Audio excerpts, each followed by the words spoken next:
Selamat datang di channel Alur Donghua. Sebelum menonton, silahkan subscribe, biar Mimin tambah semangat update-nya. Han Li membuka mulutnya dan meludahkan lampu hijau ke dalam labu. Labu hijau zamrud itu langsung diliputi dengan lapisan cahaya hijau dan berkilau, dan banyak tanda jimat kecil mengalir tanpa henti di permukaan labu. Mereka seperti aliran yang menetes lembut seperti air, dan beriak ke sekeliling, memberi orang lain perasaan gembira. Dalam cahaya hijau lembut, ada sedikit fluktuasi kekuatan hukum. Mata Han Li menunjukkan sedikit kegembiraan. Ada hubungan samar antara dia dan labu hijau zamrud. Dengan setetes esensi darah keluar dari ujung jarinya dan menetes ke labu hijau zamrud. Tapi darah tidak bisa menyatu dengan labu. Itu berguling di atas labu dan jatuh. Han Li tidak menunjukkan ekspresi kecewa saat melihat ini. Sebaliknya, matanya berbinar dan dia mengangguk. Labu hijau zamrud ini memang harta karun surgawi yang mendalam. Meskipun dia memiliki pedang pembasmi roh surgawi yang mendalam di masa lalu, dia tidak tahu banyak tentang harta karun surgawi yang mendalam. Setelah tiba di dunia abadi, dia secara bertahap mempelajari beberapa informasi tentang harta karun surgawi yang mendalam dari berbagai buku kuno. Harta karun surgawi yang mendalam dipelihara secara alami oleh langit dan bumi. Mereka sangat berbeda dari senjata dewa biasa. Salah satu karakteristik penting adalah bahwa mereka tidak dapat disempurnakan dengan esensi darah, hanya bisa dipelihara secara perlahan dengan kekuatan spiritual abadi seseorang dan secara bertahap disempurnakan dan dikendalikan. Namun, proses pemurnian ini akan memakan waktu lama. Pedang pembasmi roh surgawi Han Li seperti ini. Dia tidak tahu berapa tahun telah dipupuk di tubuhnya sebelum dia perlahan bisa mengendalikannya. Dan begitu pemilik harta karun surgawi yang mendalam terbunuh, harta itu akan jatuh ke tangan orang lain. Orang itu juga bisa langsung mengaktifkannya. Itu tidak akan seperti beberapa senjata dewa, yang diperlukan untuk menghilangkan tanda esensi darah dan perlahan menyempurnakannya. Bahkan mungkin ada situasi di mana ia tidak bisa mengerahkan kekuatan penuhnya. Han Li berpikir begitu. Setelah menarik napas dalam-dalam, dia menempelkan labu hijau zamrud di dahinya dan nyaris tidak mengeluarkan gumpalan indera ilahinya ke dalam labu. Saat berikutnya, matanya sedikit melebar, memperlihatkan ekspresi terkejut. Bagian dalam labu adalah ruang yang agak besar yang dipenuhi dengan cahaya hijau zamrud. Itu berputar sedikit, membentuk pusaran hijau besar. Kedalaman ruang labu itu buram, tapi sepertinya ada sesuatu yang lain. Di tengah pusaran hijau melayang pedang biru kecil. Itu adalah pedang hangat awan bambu miliknya. Han Li menghela nafas lega di dalam hatinya saat melihat ini. Saya akhirnya menemukan artefak dewa saya. Kalau tidak, akan sangat merepotkan jika salah satu dari 72 pedang terbang hilang. Namun, dia tidak segera menyingkirkan pedang terbangnya. Sebaliknya, dia terus mengontrol telekinesis ilahinya untuk menjelajahi kedalaman ruang. Namun, begitu indera ilahinya mencapai tepi pusaran cahaya hijau, ia segera menghadapi kekuatan tak terlihat yang mencegah inderanya bergerak maju. Han Li sedikit terkejut. Setelah merenung sejenak, dia meningkatkan kekuatan inderanya, tetapi ternyata masih belum bisa maju. Matanya berkedip, dan dia tidak melanjutkan usahanya yang sia-sia. Meningkatkan kekuatan inderanya tampaknya tidak berguna melawan penghalang tak terlihat ini. Dia harus memikirkan cara lain untuk menerobosnya. Dia memperhitungkan bahwa dia harus terus memurnikan labu sampai dia benar-benar bisa mengendalikannya. Namun, baginya, semakin kuat dan misterius labu hijau tua, semakin baik. Dia menarik inderanya dan membungkusnya di sekitar pedang hijau kecil itu, menariknya keluar. Dengan kilatan cahaya hijau, sebilah pedang kecil terbang keluar dari mulut labu. Cahaya hijau lembut dipancarkan dari pedang awan bambu, tapi sedikit lebih redup dari sebelumnya. Han Li mengerutkan kening. Kemudian, melalui main stigma di dalam pedang terbang, dia merasakan perubahan di dalam pedang terbang dan langsung terkejut. Cahaya yang dipancarkan oleh pedang terbang itu menjadi lebih redup, tapi itu bukan karena kekuatan spiritual yang terkandung di dalamnya telah melemah. Kekuatan spiritual yang sangat besar dalam pedang terbang itu tidak melemah sama sekali. Sebaliknya, kekuatan spiritual yang awalnya agak berantakan menjadi lebih murni dan lebih terkendali. Jejak kejutan melintas di mata Han Li. Dia tidak menyangka bahwa labu hijau tua akan memiliki efek memurnikan kekuatan spiritual.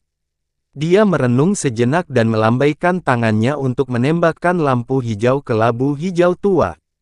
Cahaya hijau menyala di mulut labu, dan cahaya hijau tua dipancarkan. Sekali lagi melilit pedang terbang dan menyimpannya di dalam. Pada saat ini, mata Han Li berkedip lagi, dan dia melambaikan tangannya lagi. Dengan kilatan cahaya keemasan, paviliun mini bertingkat 3 berukuran lentera muncul. Itu adalah artefak dewa dengan kemampuan ilahi yang dia temukan di Istana Yuhan. Lampu hijau melilit paviliun mini dan menyimpannya di dalam. Dia masih harus bereksperimen dengan kemampuan ilahi dari labu ini. Han Li membalik tangannya dan menyimpan labu hijau itu. Dia terus melihat ke tanah dan mengerutkan kening. Ada terlalu banyak harta di tanah, dan dia tidak mengenali sebagian besar darinya. Butuh setidaknya 1 atau 2 hari untuk menyelesaikannya. Han Li merenung sejenak dan berkata dengan suara rendah, "Cahaya ajaib." Begitu dia mengatakan itu, bayangannya berputar dan bergoyang, memanjang dan melebar sedikit. Terdengar sedikit suara aneh dari bayangan itu, dan sesosok hitam terpisah dari bayangan itu. Dengan cepat berdiri dan berubah menjadi sosok cahaya ajaib. "Rekan Han, apa yang bisa saya lakukan untuk Anda?" Kultivasi Anda meningkat pesat lagi. Bagaimana ini mungkin? Sudah berapa lama? Kamu benar-benar jenius. Ini langka di dunia surgawi. Ini langka di dunia surgawi. Cahaya ajaib merasakan aura Han Li dan berteriak. Dia melihat sekeliling pada harta di depan Han Li, serta anak emas di sampingnya, dan dia bimbang lagi. Han Li tidak menghiraukan magic light dan melambaikan tangan. Petir emas menyala, dan sosok Taoist Xie muncul. Taoist Xie, ekspresi cahaya ajaib berubah lagi saat dia merasakan aura Taoist Xie.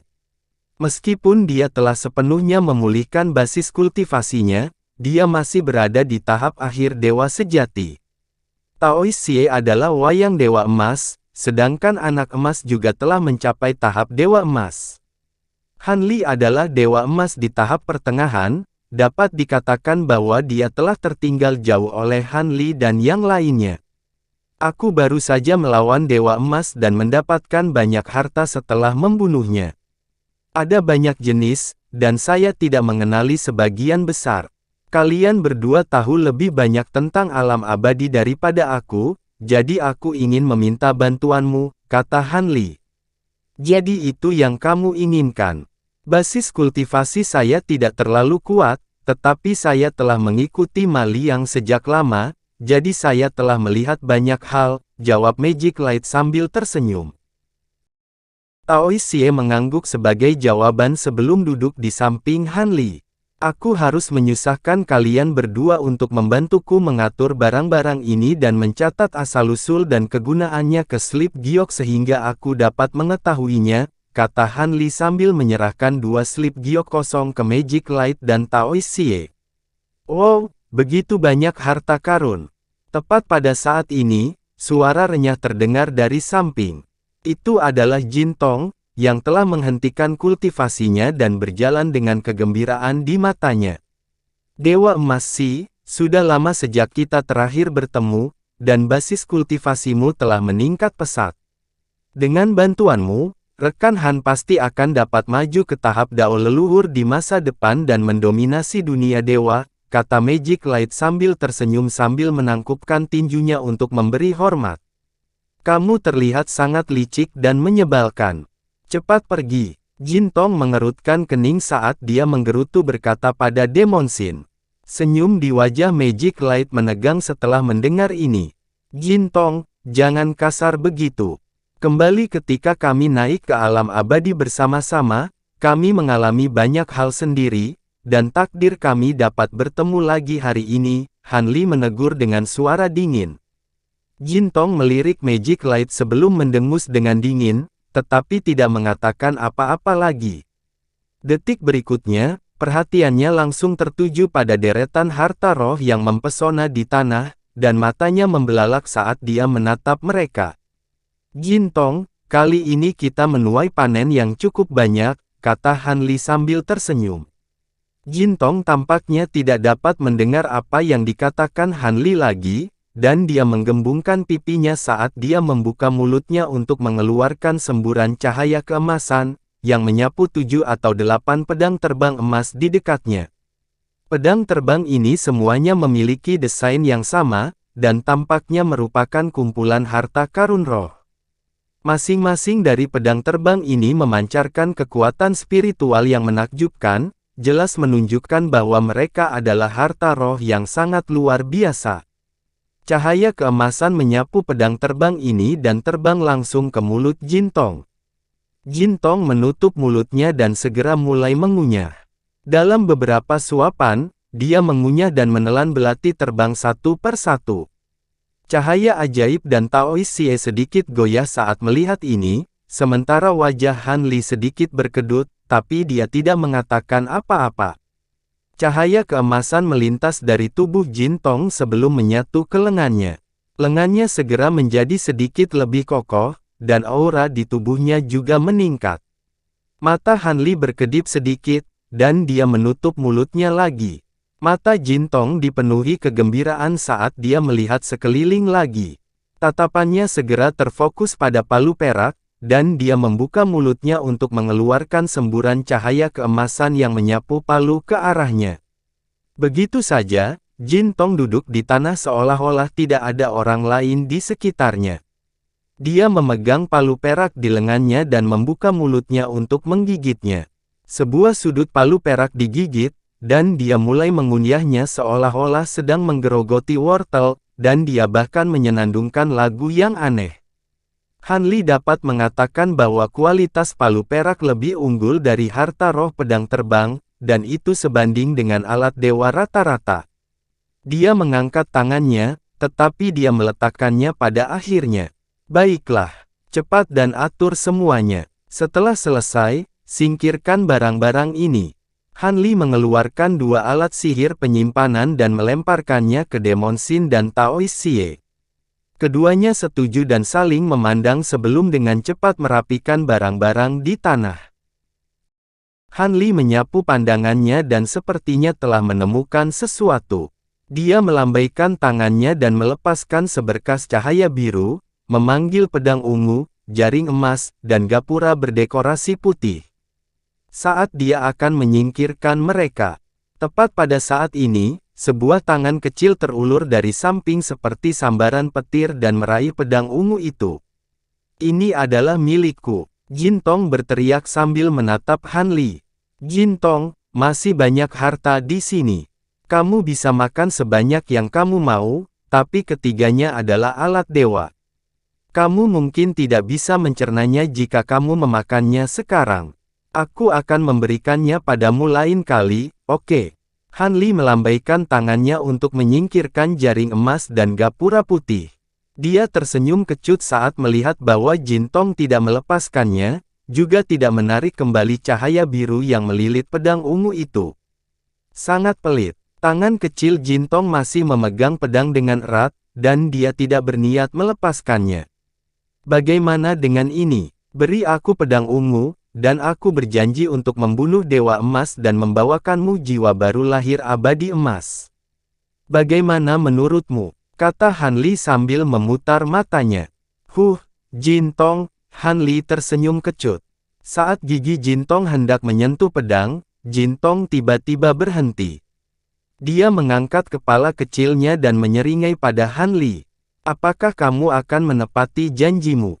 Tentu saja. Han Li kaget, tapi dia langsung mengangguk. Wajah Jin Tong menunjukkan sedikit kebanggaan saat dia melepaskan pedang ungu itu.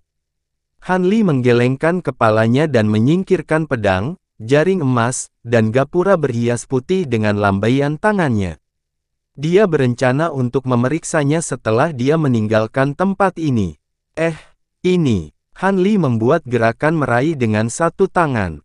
Ini adalah bambu roh perak yang panjangnya beberapa puluh kaki, dan memancarkan fluktuasi kekuatan spiritual yang mencengangkan.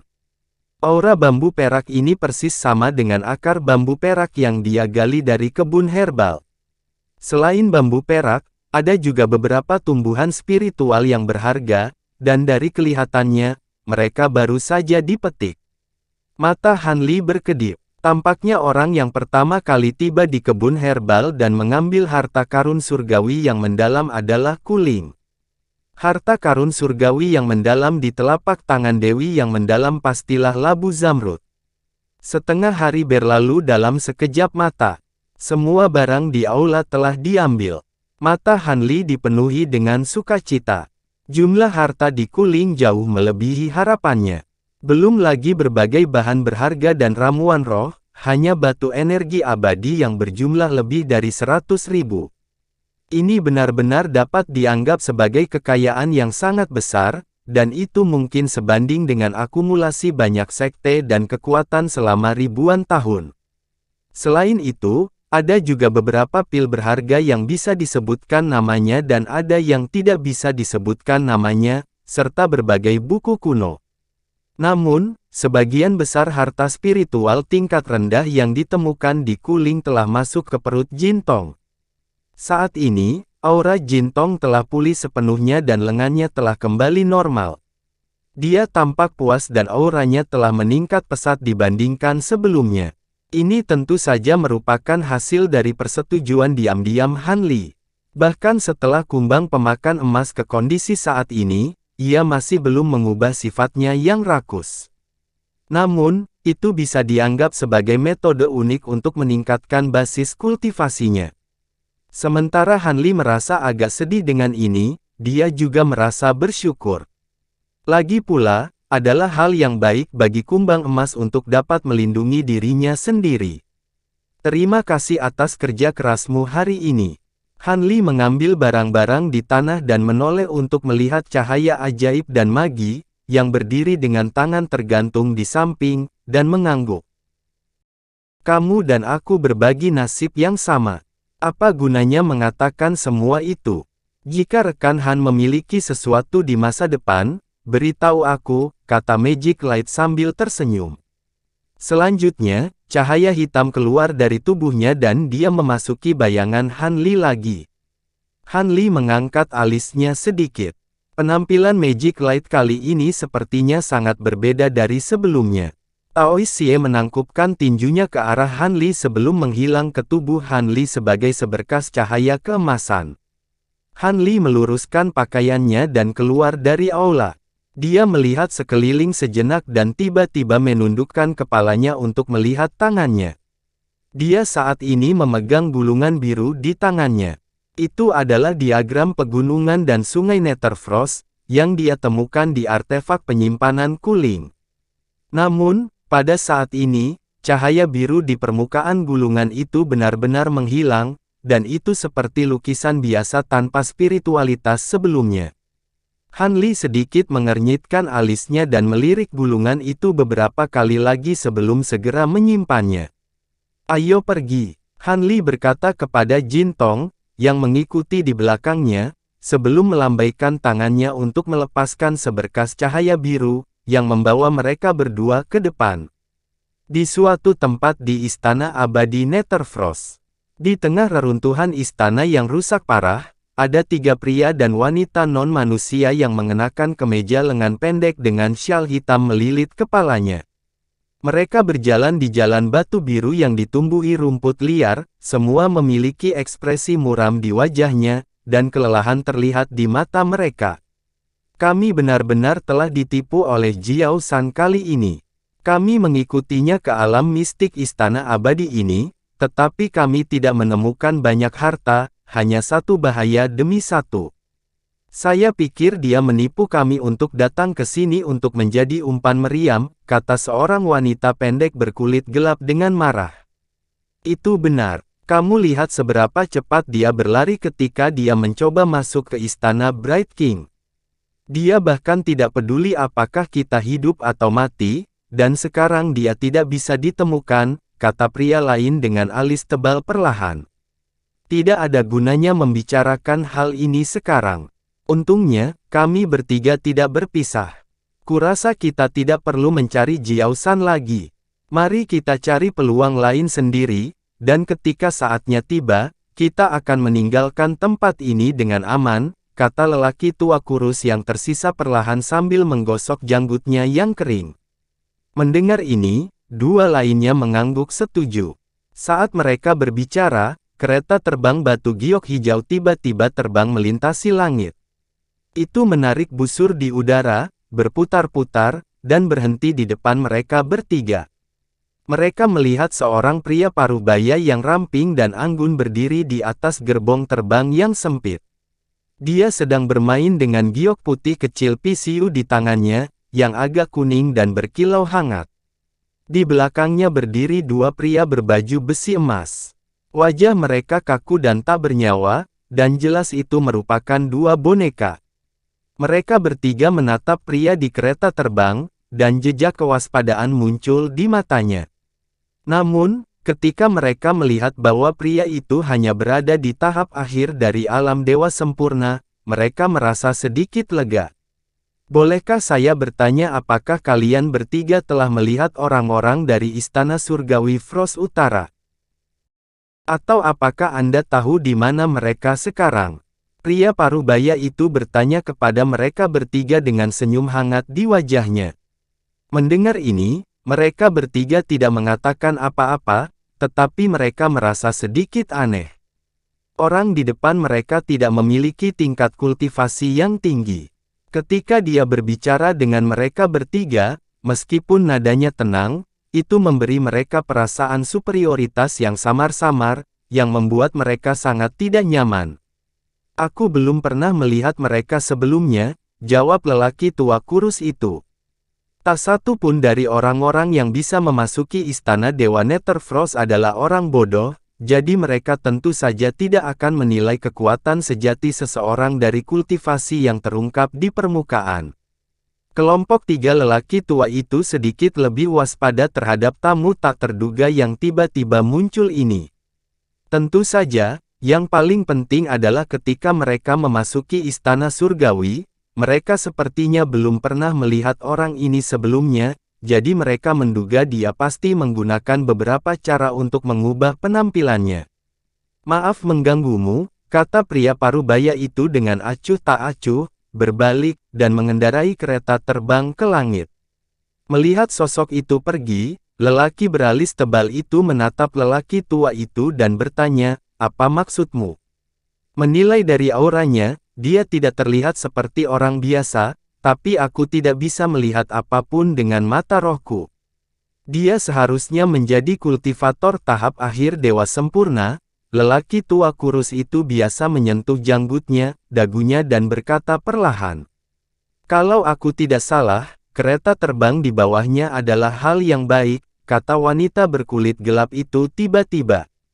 Begitu dia mengatakan ini, pria beralis tebal dan pria tua kurus itu juga memiliki senyum yang tak bisa dijelaskan di mata mereka pada saat bersamaan. Jangan bicara tentang alat sihir penyimpanan dulu, aku ingin batu giok di tangannya, kata pria beralis tebal itu sambil tersenyum. Kalau begitu jubah ajaib di tubuhnya adalah milikku, lelaki tua kurus itu mengendurkan janggut di dagunya dan berkata dengan suara yang dalam. Pada akhirnya, mereka bertiga tidak bisa menahan jejak keserakahan. Mereka ingin memanfaatkan fakta bahwa mereka memiliki lebih banyak orang untuk membunuh dan merampok. Di langit kurang dari 10 mil jauhnya dari mereka bertiga, kereta terbang itu terbang perlahan ke depan. Pria parubaya berdiri di atasnya, masih dengan senyum hangat di wajahnya. Dia menggosok jade pixiu di tangannya dan bergumam, kultivasi itu tidak mudah, kenapa repot-repot? Begitu suaranya jatuh, 3 lampu yang mengalir sudah menyala di depannya. Apakah Anda ingat di mana orang-orang Istana Abadi berada? Tolong beritahu saya akan sangat berterima kasih. Pria parubaya itu memandangi mereka bertiga dan menyeringai. Pria tua kurus itu memandangi senyum di wajah pria parubaya itu, dan entah kenapa, dia merasakan ketakutan yang tak bisa dijelaskan di dalam hatinya. Dia diam-diam memutuskan bahwa jika terjadi kesalahan, dia akan segera meninggalkan 2 orang lainnya dan melarikan diri. Pria beralis tebal dan wanita berkulit gelap saling memandang, dan masing-masing tangan mereka menyala dengan sinar cahaya. Mereka masing-masing mengeluarkan kapak batu hitam dan pedang panjang perak. Pria tua kurus itu langsung mengeluarkan pagoda emas 7 lantai, dari mana tirai cahaya keemasan muncul, diperbesar ribuan kali, dan menyelimuti mereka bertiga dan pria parubaya itu. Sesuatu yang bahkan tidak bisa dianggap sebagai domain roh, dan kamu berani mengeluarkannya. Ekspresi pria parubaya itu tiba-tiba menjadi dingin, dan tangan yang memegang jade Pixiu tiba-tiba menegang. Pria tua kurus dan 2 orang lainnya terkejut, dan sebelum mereka mengetahui situasinya, mereka merasakan kekuatan yang luar biasa dari segala arah. Tirai tipis yang dilepaskan oleh pagoda emas 7 lantai tiba-tiba hancur. Setelah itu, mereka melihat anggota tubuh dan torso mereka, di bawah tekanan kekuatan ini, patah sedikit demi sedikit, menekan lehernya. Dagingnya dimutilasi parah, dan tulang yang patah bisa terlihat. Kepala ketiga orang itu utuh, tetapi tubuhnya telah menjadi segumpal daging bercampur darah dan tulang. Semua ini terjadi dalam sekejap mata. 3 cahaya emas membubung ke langit, dan Naschen Souls dari ketiga orang itu keluar dengan panik, dan melarikan diri ke 3 arah. Ketika pria parubaya melihat ini, dia dengan santai melambaikan tangannya di udara, di mana telapak tangan besar yang tembus cahaya muncul dari udara tipis. Telapak tangan menyebabkan riak muncul di permukaan langit, dan ketiga Naschen Soul direnggut kembali. Lepaskan aku, lepaskan aku. Saya memiliki mata tetapi gagal mengenali gunung. 3 jiwa yang baru lahir berjuang tanpa henti, dan memohon dengan getir. Pria parubaya itu menutup telinga, dan matanya bersinar dengan cahaya aneh, menatap ketiga orang emas itu. Kamu tidak berbohong sebelumnya, sepertinya kamu benar-benar tidak tahu. Namun, ada kegembiraan yang tak terduga, setelah melihat sejenak, pria parubaya itu bergumam, dan dengan kilatan cahaya dari ujung jarinya, ketiga Naschen Souls hancur menjadi abu yang beterbangan. Dia dengan santai melambaikan tangannya, dan sepotong bubuk emas jatuh dari langit, menghilang di antara langit dan bumi. Kemudian, pria parubaya itu melambaikan tangannya, dan 3 mayat menyedihkan dari 3 orang, rusa, burung hantu, dan kera, 3 topeng terlepas dari kepalanya, dan terbang ke tangannya. Dia menilai ketiga topeng itu sejenak sebelum dengan santai melambaikan tangannya. Rak kayu berlapis-lapis yang sangat besar muncul dari udara tipis di depannya, dan sederetan topeng aliansi Anika yang mempesona tergantung di atasnya. Ada segala macam monster, naga, harimau, burung phoenix, kura-kura, dan lain-lain.